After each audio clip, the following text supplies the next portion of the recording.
Hey friends, happy Monday. I hope everyone had a wonderful weekend, the nice weather, and got a chance to spend some time outside. So we are reading the chapter book, Ranger in Time, Rescue on the Oregon Trail. And today we are starting off with chapter 10. And chapter 10's title is Farewells and Snowballs. So, a farewell means a goodbye. It's when you say goodbye to something or someone. So here we go. 6 days after the Abbotts left Independence Rock, their wagon train got smaller. Some folks left the main trail to take a cutoff across the desert. That route could save 3 or 4 days, but it meant traveling 50 miles without water. The Beard brothers went that way. They figured anything that got them to California sooner brought them one day closer to their riches. The Abbotts set off on the longer, safer route that led to Fort Brigger. There, Sarah would meet up with her uncle, so he could take her home to the Mormon community on the Great Salt Lake. They say when you see it from a distance with the sun shining, it looks like a lake of gold, Sarah said as they walked behind the wagon. The hope was back in her voice.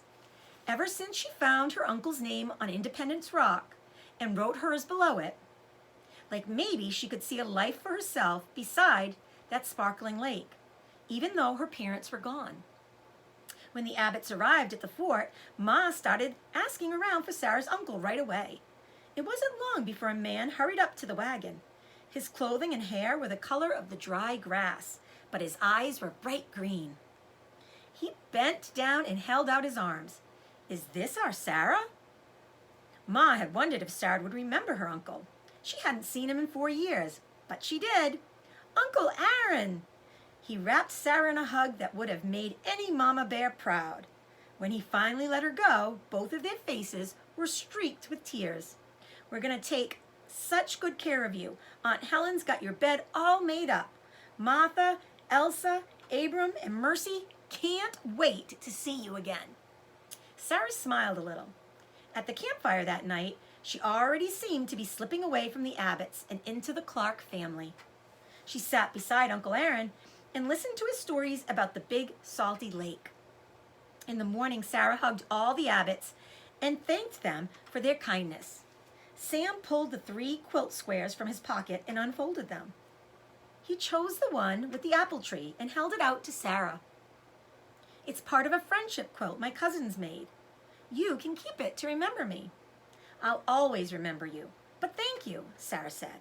She tucked the square into her pocket and squatted down to pat Ranger.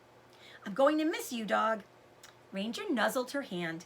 He'd miss Sarah too, and hoped she would be all right. Seeing her small hand tucked into her uncle's big one made Ranger feel better. Safe, he thought. Sarah looked safe. When Sam and his family started off on the trail that went northwest, Ranger felt an unmistakable tug to follow. Sam still needed him.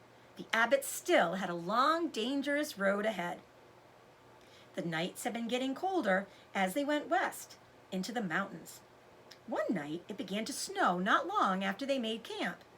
The Abbotts had to eat their stew huddled against the wagon while the wind blew snow into their faces. They all piled in the wagon to sleep that night. In the morning, Sam woke up first.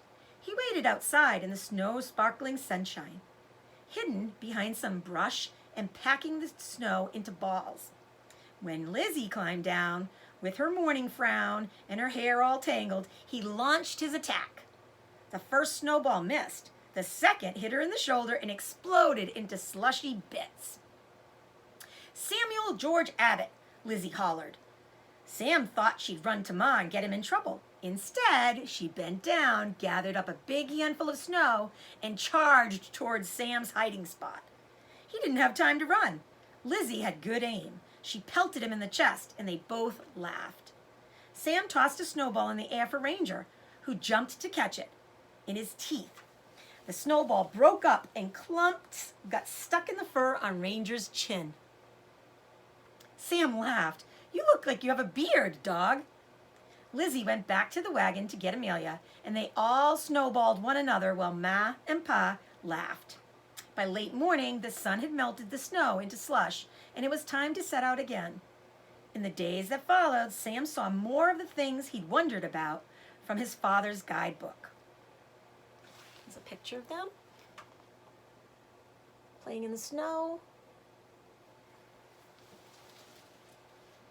Sam drank the cold, clear water that bubbled up from the ground at the soda springs and marveled at the spot called Steamboat Spring and a little farther along the trail.